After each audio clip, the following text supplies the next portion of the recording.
Hello दोस्तों, मेरा नाम प्रियांशु कुमार। आप लोग का स्वागत है हमारे classes board fact with Priyansh पर। आज हम लोग प्रश्नावली 1.2 में जितना क्वेश्चंस किए थे उससे आगे क्वेश्चंस करेंगे। तो चलिए बिना देर ना करते हुए हम लोग स्टार्ट करते हैं सेशन को। चलिए, क्वेश्चंस नंबर क्या कह रहा है दोस्तों? क्वेश्चंस नंबर 4 प्रश्नावली 1.2, जो कि प्रश्नावली 1.2 का जो 4 नंबर क्वेश्चन है काफ़ी वीवीआई क्वेश्चन है, बीएम क्वेश्चन है, बोर्ड मॉडल क्वेश्चन है। तो देखिए, एच सी एफ 306, 657 बराबर 9 दिया है। एल सी एम 306 और 657 ज्ञात करना, यानी कहने का अर्थ है दोस्तों कि जो एच सी एफ है ये आपको दिया है, ये 306 और 657 का जो अब जब आप एच सी एफ निकालोगे तो वो 9 ही आएगा। तो आपको निकालने की ज़रूरत नहीं है एच सी एफ, क्योंकि ये 306 और 657 का एच सी एफ दिया हुआ है 9। तो आपको कह रहा है एलसीएम ज्ञात करने के लिए 306 और 657 का। एलसीएम और एचसीएफ ज्ञात करने के लिए बहुत सारे तरीका होते हैं, बहुत सारे तरीका होते हैं, लेकिन मैं आपको शॉर्ट तरीका बताऊंगा। और मैं आपको बताया था 2-3 मेथड एलसीएम और एचसीएफ निकालने के लिए। तो चलिए हम लोग निकालते हैं।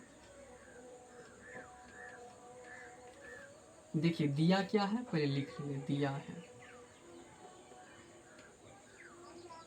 दिया एच सी एफ बराबर कितना दिया है दोस्तों? एच सी एफ बराबर 9 दिया है, राइट। पहली संख्या आप बताओगे क्या है? पहली संख्या ये होगा। पहली संख्या को मैं ए मान लेता हूँ, ए 306। दूसरी संख्या क्या है दोस्तों? दूसरी संख्या 657 है, 657 है। क्या ज्ञात करना है दोस्तों? एलसीएम ज्ञात करना है। तो यहाँ लिख देंगे एलसीएम बराबर वाट। तो फॉर्मूला क्या होता है दोस्तों?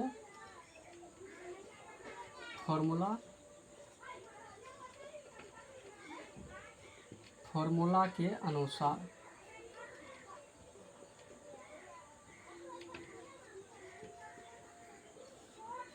फॉर्मूला क्या होता है दोस्तों हमारा?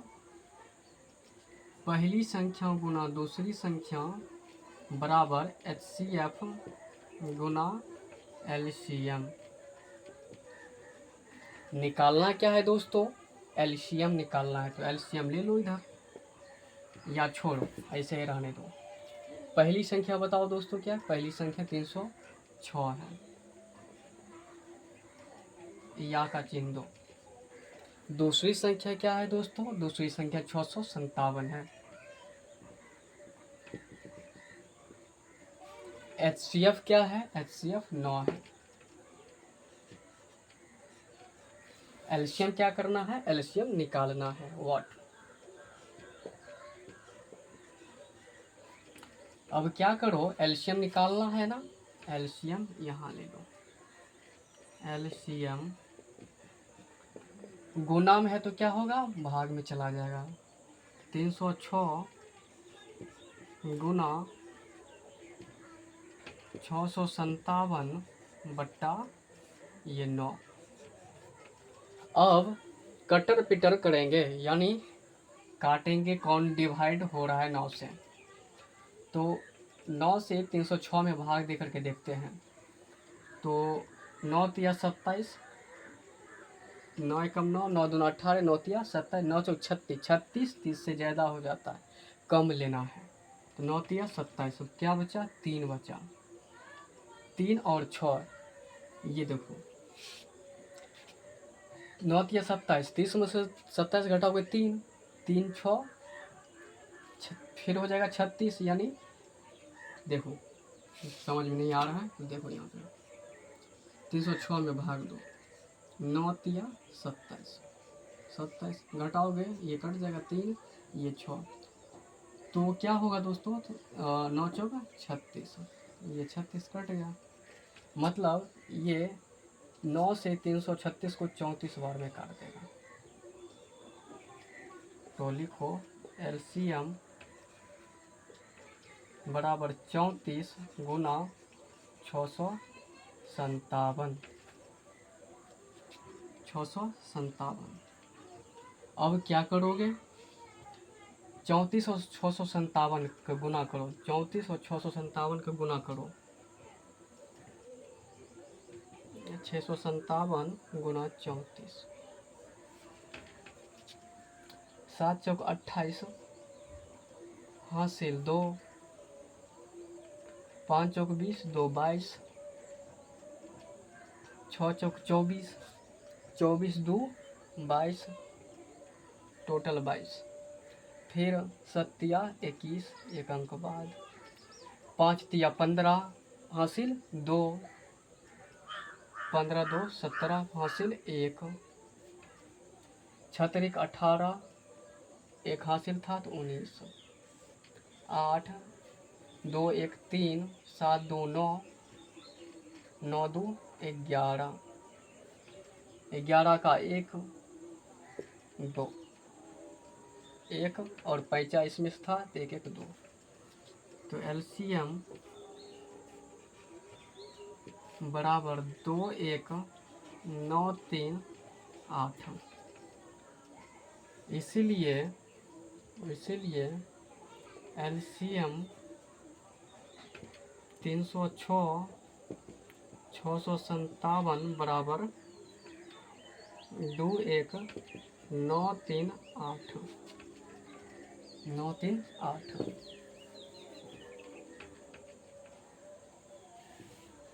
ये आपका आंसर हो जाएगा। तो समझ में आ रहा है मैंने क्या किया, पहले 306 और 657 का मान यानी HCF दिया हुआ था तो वो लिख दिए, और पहली संख्या और दूसरी संख्या यहाँ से ले लिए क्योंकि दिया हुआ है। और निकालना क्या है, LCM निकालना है 306 और 657 का, तो लिख दिया LCM बराबर वॉट। फॉर्मूला क्या होता है, सूत्र होता है पहली संख्या गुना दूसरी संख्या बराबर HCF गुना LCM। तो पहली संख्या जो है 306 है, दूसरी संख्या 657 है, बराबर HCF जो है 9 है गुना LCM। LCM निकालना है तो ये LCM इधर ले लेंगे, गुना में है तो भाग में चला जाएगा, कटर पिटर करेंगे तो 34 गुना 657 आएगा, और टोटल इसको गुना करने पर 21,938 आता है। तो इसीलिए हम कह सकते हैं कि LCM 306 और 657 का मान 21,938 होगा। तो चलिए नोट कर लीजिए। एक पॉइंट यहाँ पे दिख नहीं रहा है, कैमरा थोड़ा नज़दीक में, इसकी वजह से यहाँ पे लिख देता हूँ, यहाँ इसके बाद से जो ये है ना LCM बराबर 21,938 अब होगा, यहाँ से नोट कर लीजिएगा। चलिए क्वेश्चन नंबर 5 जो कि बोर्ड एग्जाम के पॉइंट ऑफ व्यू से काफ़ी इम्पोर्टेंट क्वेश्चंस है। तो क्वेश्चन कह रहा है, जांच कीजिए कि क्या किसी प्राकृत संख्या n के लिए 6 पर पावर n अंक 0 पर समाप्त होगा। 0 पर समाप्त होगा। तो समझिएगा, यदि ये जो 6 है n, इसका इकाई अंक क्या हो, 0 हो। 6n का इकाई अंक जो गुणनखंड हो वह 0 हो, तो इसका गुणनखंड क्या होगा, 6 का 2 तिया 6, 2 तिया 6। 0 आने के लिए 5 का गुणनखंड होना जरूरी है, 5 का गुणनखंड होना जरूरी है। अगर ये जो है देखो 60 जो है इसका इकाई अंक 0 है, जीरो आने के लिए 5 तो आना चाहिए ना। ये देखो 2 30 2 15 3 5, देख लीजिए 2 3 से 60 जो है 2 3 का गुणनखंड है और 5 का भी गुणनखंड है, लेकिन जो अकेला 6 है वह 5 का गुणनखंड नहीं है। तो चलिए हम लोग लिखते हैं। जीरो आने के लिए आप इतना अपने माइंड में रखोगे कि जीरो आने के लिए 5 का गुणनखंड होना जरूरी है। अगर 5 नहीं होगा तो यह गुणनखंड, यह जीरो नहीं आएगा, उसका अंक जीरो पर समाप्त नहीं होगा। तो चलिए लिखते हैं हम। यदि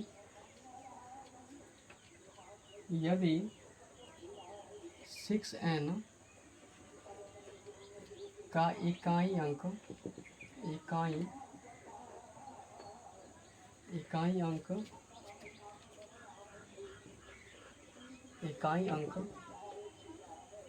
जीरो हो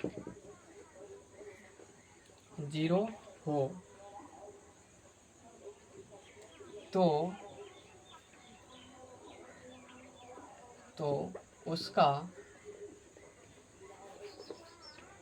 यदि 6n का इकाई अंक 0 हो तो इसका एक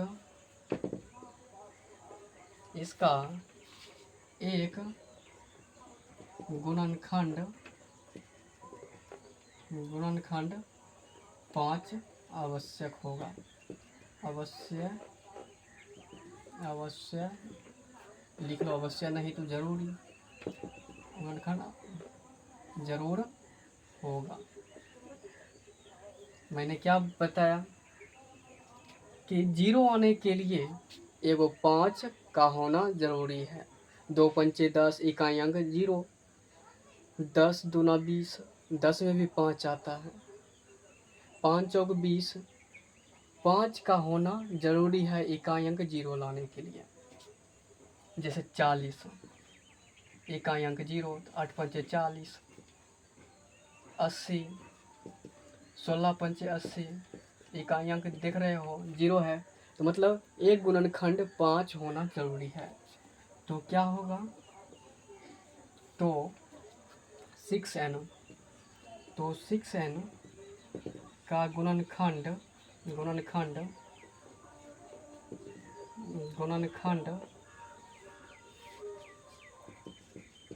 2 गुना 3 n के गुणनखंड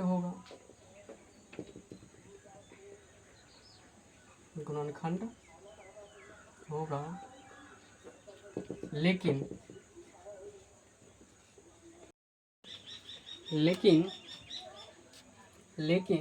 ऐसा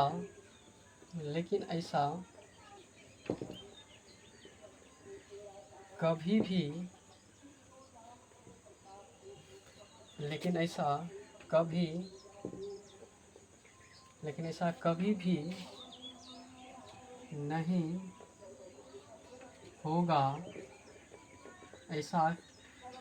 ऐसा कभी भी नहीं होगा जो 6 के इकाई अंक 6n के इकाई अंक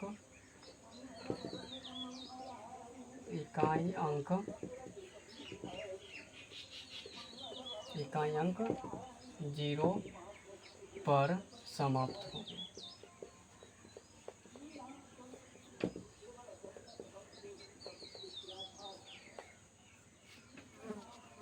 तो चलिए नोट कर लीजिए, मैंने आपको समझाया है 0 पर समाप्त होने के लिए एक गुणनखंड 5 का होना जरूरी है। 40, 8 पंचे 40, 5 गुणनखंड है।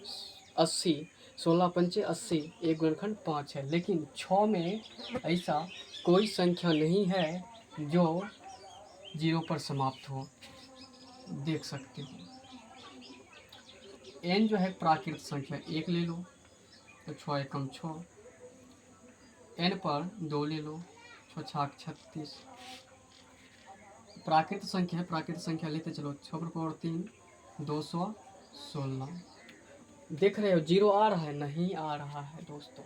वही वही 60 रहता है, वही 60 रहता तो आ जाता, वही 80 रहता तो आ जाता, जो कि इकाई अंक 0 पर समाप्त हो सकती थी। लेकिन 6n का ऐसा कोई भी अंक, इकाई अंक नहीं है जो 0 पर समाप्त हो।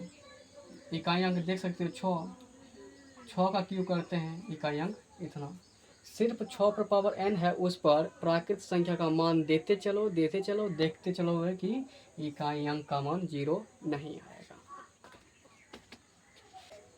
नेक्स्ट क्वेश्चन, व्याख्या कीजिए कि 7 गुना 11 गुना 13 प्लस 13 और 7 गुना 6 गुना 5 गुना 4 गुना 3 गुना 2 गुना 1 प्लस 5 भाज्य संख्या है। भाज्य संख्या का अर्थ दोस्तों क्या होता है, जो कट जाए यानी 10, जो जिसमें भाग लग जाए वह भाज्य संख्या होती है। 10 20, 2 से लगाओगे तो 2 पंचे 10 कट जाएगा, 2 पंचे 10 कट जाएगा, देखो 2 पंचे 10 कट जाएगा।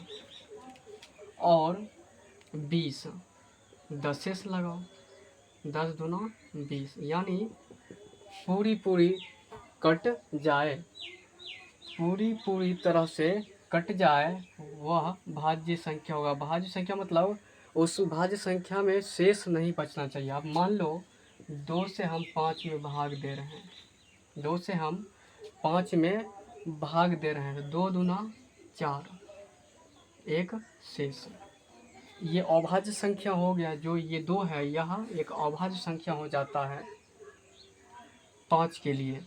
ऐसे ही देख लो 3, 10 से भाग दो, 3 तिया 9, एक शेष बच रहा है।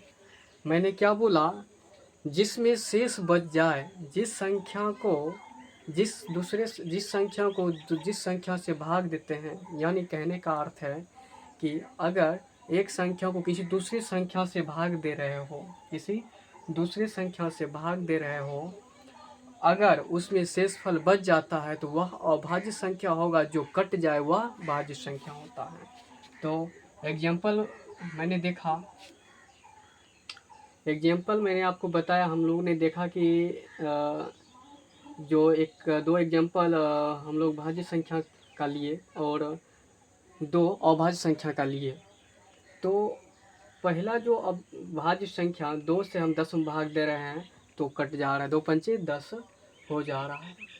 और 2 जो है एक अपवाद है, 2 भाज्य संख्या भी होता है और 2 अभाज्य संख्या भी होता है। 2 इसलिए अभाज्य संख्या हो जाता है कि ये स्वयं से कट जाता है, और 3 भी जो है यह स्वयं से कट जाता है। 3 जो है यह स्वयं से भी कटता है और 9 को भी काट देता है। लेकिन जो 2 है यह 20 को भी काटता है, 10 को भी काटता है, 24 को भी काटता है। लेकिन 3 जो है स्वयं को भी काटता है और 9 को भी काटता है। तो 10 दूना 20, यह एक भाज्य संख्या हो जाएगा। मतलब जिसमें शेष ना बचे वह भाज्य संख्या, और जिसमें शेष बच जाए वो अभाज्य संख्या। तो चलिए, तो ये हम लोग समझते हैं। व्याख्या कीजिए। पहली संख्या दी गई है और दूसरी संख्या दी गई है। पहली संख्या लिखेंगे दिया है, आंसर दिया है। पहली संख्या क्या है, पहली संख्या 7 गुना 11 गुना 13 प्लस 13। आपको कॉमन लेने आता है? जी भैया आता है। इसमें 13 2 बार 13 है, मतलब जिसमें एक से ज़्यादा बार संख्या सेम ही संख्या आ जाए उसको हम लोग कॉमन ले सकते हैं। कॉमन लेना मतलब भाग देना। तो देखिए इसमें 13 है, 2 बार 13 है, एक कॉमन ले लेंगे, 13 कॉमन ले लेंगे, 7 अंदर बचेगा, गुना 11 गुना 13 कॉमन लिए है तो 13 से भाग देंगे 13 में तो एक बार में जाएगा तो 1 प्लस फिर 13 से 13 में भाग दोगे तो एक बार में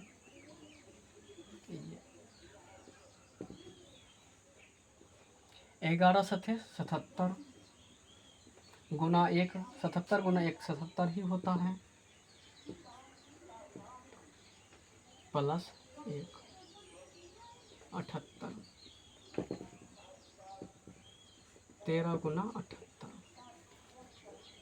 अब 13 के पहाड़ा में ये जो 13 देख रहे हो ये 78 आ रहा है। 13 के पहाड़ा में क्या 78 आएगा? 13 के 13 13 6 13 4 13 4 52 13 25 65 13 का 78 13 का 78 देख रहे हो। 13 का पहाड़ा हम पढ़ते हैं तो 78 आ जाता है, यानी 13 से 78 कट जाएगा। और गुणन इसका गुना भी करेंगे, इसका गुना भी करेंगे तो 13 से कट जाएगा। तो ये भाज्य संख्या है। यह क्या है दोस्तों? भाज्य संख्या है। मतलब 13 से जो संख्या कट जाए और 13 का गुणनफल जो 13 का जो गुणनफल होगा और 13 से जो कट जाएगा वह भाज्य संख्या होगा। इस कंडीशन में दूसरी कंडीशन,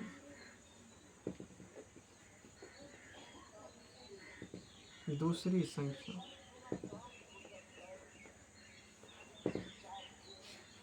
दूसरी संख्या क्या है?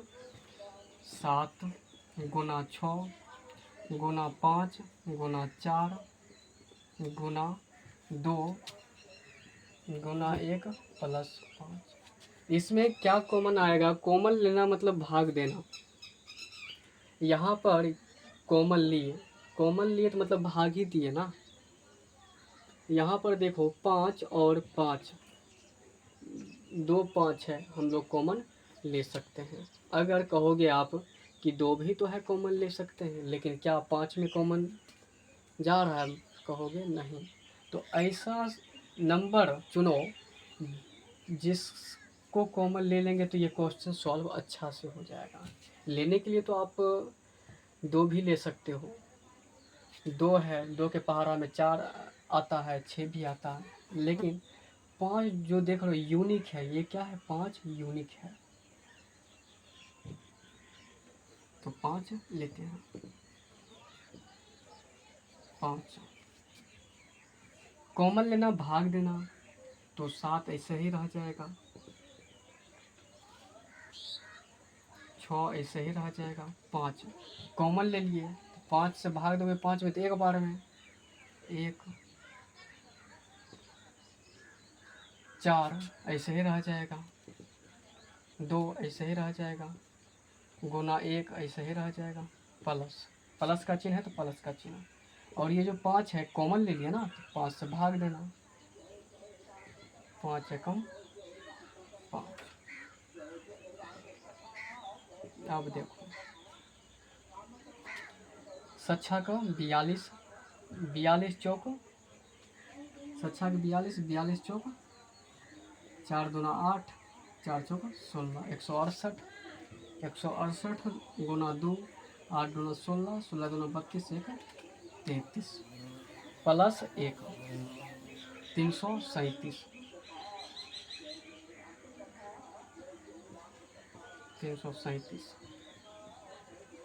5 गुना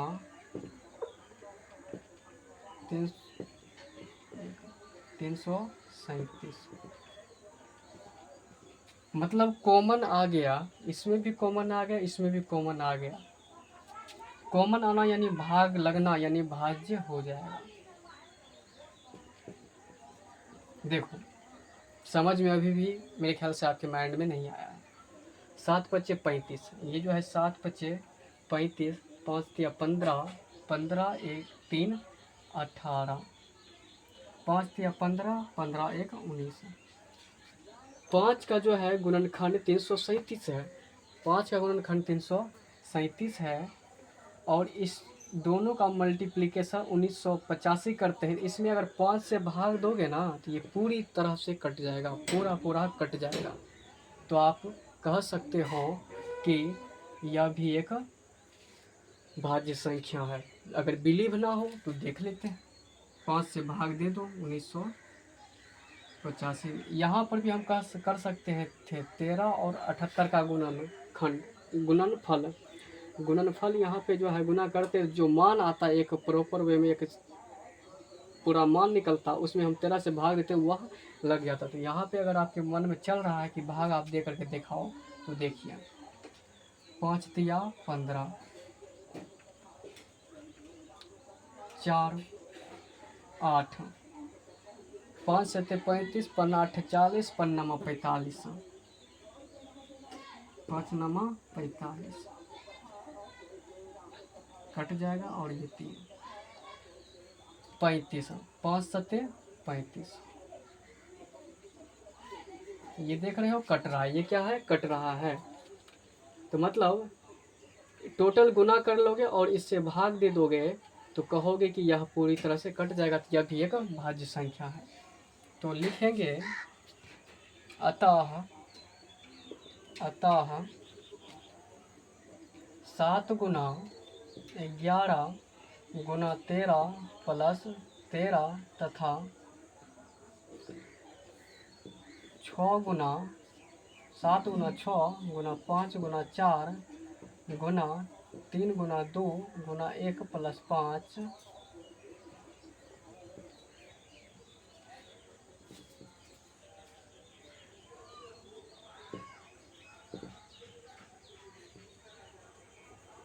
एक भाज्य संख्या है, एक भाज्य संख्या है, भाज्य संख्या है। तो समझ में आ गया। पहले क्या करना है, पहली संख्या लेना है जो है कॉमन, इसमें देखना है कि कौन कौन कॉमन आ रहा है। तो कॉमन हम लोग देखें कि 13 आ रहा है, 13 को कॉमन ले लिए, और कॉमन लेने के बाद 13 गुना 78 आया। अगर इसको पूरा गुना करके एक पूरा संख्या लाओगे, उसको 13 से भाग दोगे तो पूरी तरह से कट जाएगा। या तो यहाँ पे छोड़ सकते हो, कहोगे कि 13 का जो गुणनखंड 78 है तो 78 का भी 13 का जो गुणनखंड 78 है तो 78 13 से भाग चला जाएगा। दूसरी संख्या जो दिया है इसमें भी जो कॉमन आ रहा था कॉमन ले लिए और इतना आया 5 गुना 337। कहोगे इस दोनों का जो गुना करके जो नंबर आएगा तो 1985, उसमें हम 5 से भाग देंगे तो पूरा कट जाएगा। या कहोगे 5 का गुणनखंड जो है 337, 305 का जो गुणनफल है, सॉरी गुणनखंड मैंने बोल दिया, 5 का जो गुणनफल है 337, उसमें अगर 5 का गुणनफल करने पर इतना आ रहा है तो 5 से भाग देंगे भी तो 1985 पूरी तरह से कट जाएगा। तो कह सकते हैं अतः इतना संख्या इतना एक भाज्य संख्या। तो चलिए नोट कर लीजिए।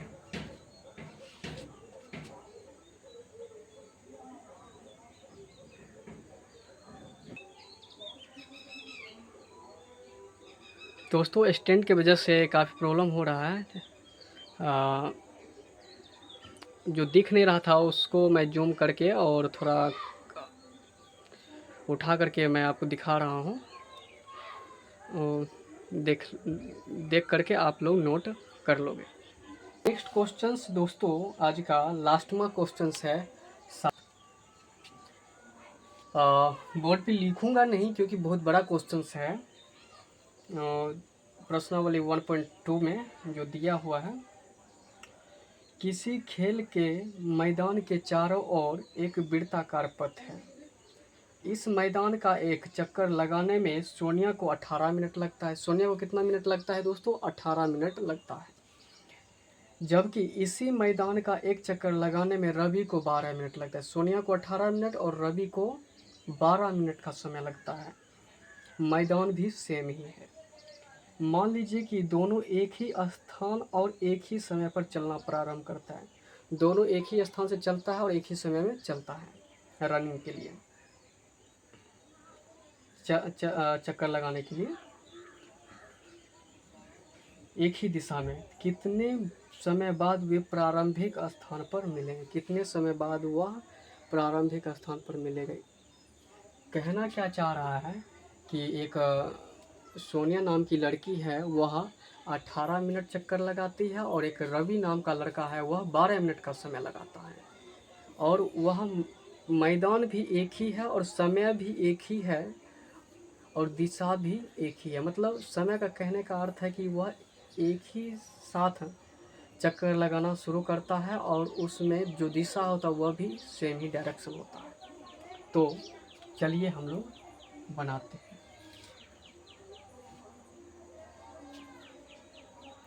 सोनिया को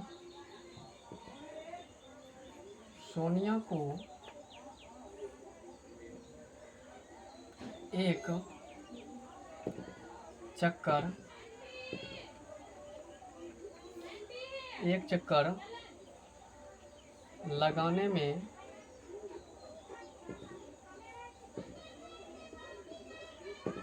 लगा समय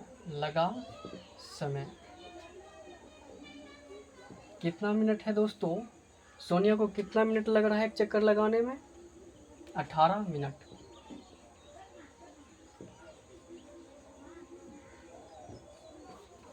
रवि को कितना समय लग रहा है एक चक्कर लगाने में? जिस फील्ड में सोनिया चक्कर लगा रही है उसी फील्ड में रवि भी चक्कर लगा रहा है, उसको 12 मिनट का समय लगता है।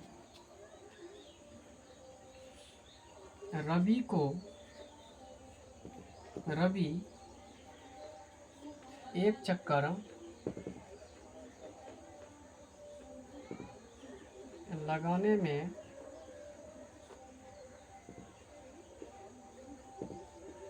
लगा समय कितना मिनट है दोस्तों? 12 मिनट। 12 मिनट। तो कह रहे हैं कि सोनिया और रवि कितने समय बाद वह एक ही बिंदु पर मिलेंगे। सोनिया और रवि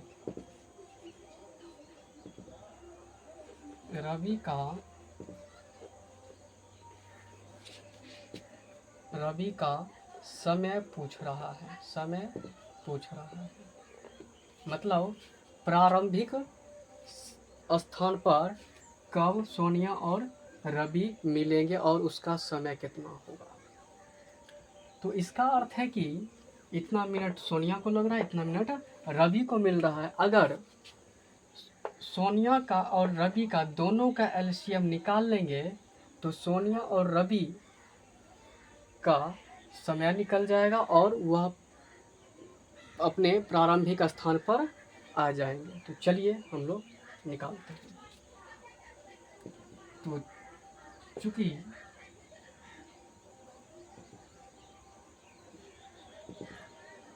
चूंकि 18 और 12 ये है, क्या करना है, इतना का एलसीएम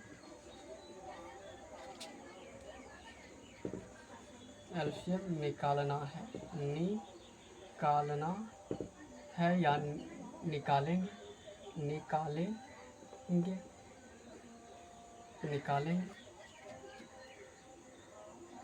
क्योंकि नहीं दोस्तों, इसलिए निकालेंगे तभी ना सोनिया और रवि का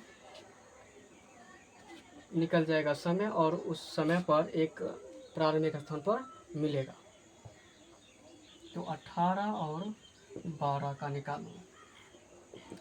2 नमा 18, 2 छक्का 12, फिर 3 से 3 तिया 9, 3 दूना 6। तो क्या होगा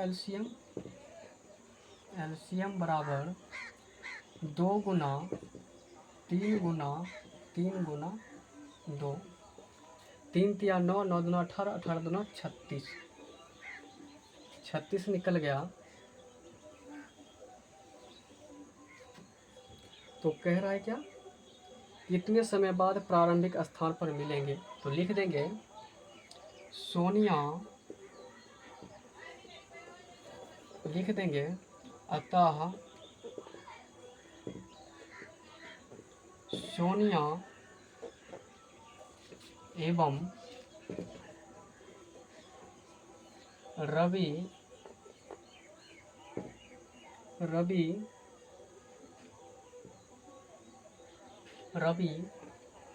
ये 36 है, देख सकते हो लिखा हुआ है कितने समय बाद पुनः प्रारंभिक स्थान पर मिलेंगे। तो अतः सोनिया एवं रवि 36 मिनट बाद पुनः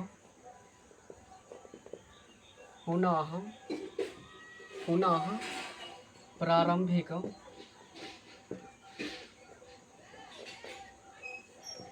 स्थान पर मिलेंगे।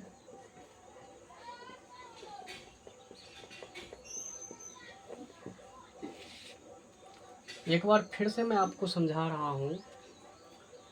सोनिया को एक चक्कर लगाने में 18 मिनट लगता है, रवि को एक चक्कर लगाने में 12 मिनट लगता है। दोनों का समय पूछ रहा है, रवि और सोनिया को कितना समय लगता है। फिर से जहाँ से वो दो चक्कर लगाना शुरू किया, जहाँ से रवि और सोनिया चक्कर लगाना शुरू किया, उसी स्थान पर कितना समय बाद आएगा, कितने समय बाद आएगा। मान लो यहाँ से सोनिया और रवि चक्कर लगाता है और यहाँ तक गया, फिर यहाँ से इस पॉइंट पर कितना समय बाद आएगा, यही समय पूछ रहा है। तो सोनिया और रवि का समय निकाल लेंगे और 18 और 12 के एलसीएम निकालेंगे। 18 और 12 का एलसीएम निकालेंगे तो हम लोग को चक्कर में जो समय लगेगा वो पता चल जाएगा।